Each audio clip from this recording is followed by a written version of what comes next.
হযরত কাব রাদিয়াল্লাহু তাআলা আনহু বলিয়াছেন, সেই আল্লাহর কসম যিনি হযরত মুসা আলাইহিসসালামের উপর তাওরাত, ঈসা আলাইহিসসালামের উপর ইনজিল, দাউদ আলাইহিসসালামের উপর জাবুর এবং হযরত মুহাম্মদ সাল্লাল্লাহু আলাইহি ওয়াসাল্লামের উপর কোরআন শরীফ নাজিল করিয়াছেন।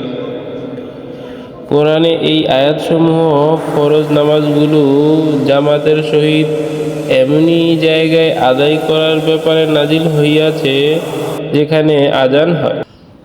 আয়াতসমূহ তর্জমা: সেই দিন আল্লাহ পাক শক এর তাজাল্লি প্রকাশ করিবেন, যাহা এক বিশেষ ধরনের তাজাল্লি হইবে, এবং সকল মানুষকে সেজদার জন্য ডাকা হইবে। সেদিন তাহারা সেজদা করিতে পারিবে না, তাহাদের চোখ লজ্জায় অবনত হইয়া থাকিবে, তাহাদের সঙ্গে অপমান বিরাজ করিবে, কারণ তাহাদিগকে দুনিয়াতে সেজদার জন্য ডাকা হইত, কিন্তু সুস্থ সবল থাকা সত্ত্বেও সেজদা করিত না।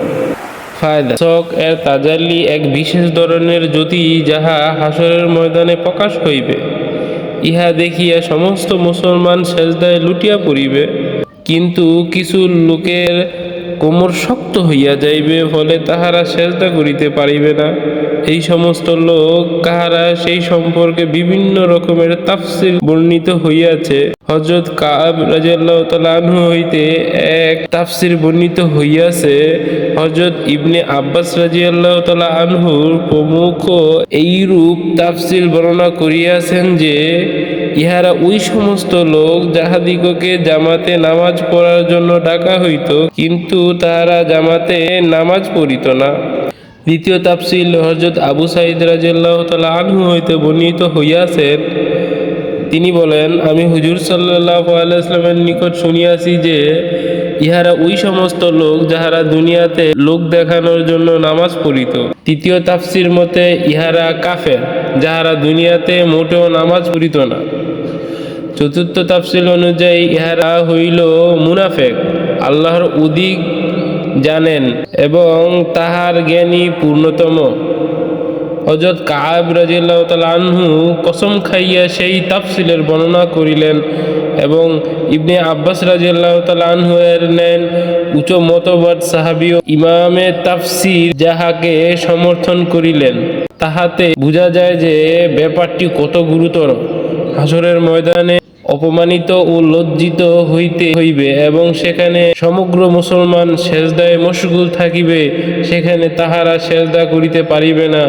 উপরোক্ত বর্ণনাসমূহ ছাড়াও নামাজ তরক করার সম্পর্কে আরো বহু শাস্তি ও সতর্কবাণী বর্ণনা করিয়াছে।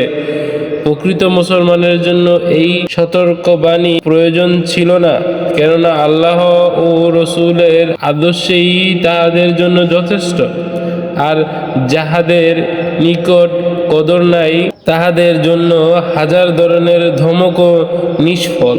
যখন শাস্তির সময় আসে, তখন লজ্জা ও যাইবে, হযরত অনুতপ্ত হইবে, কিন্তু ইহাতে কোনো কাজই হইবে না।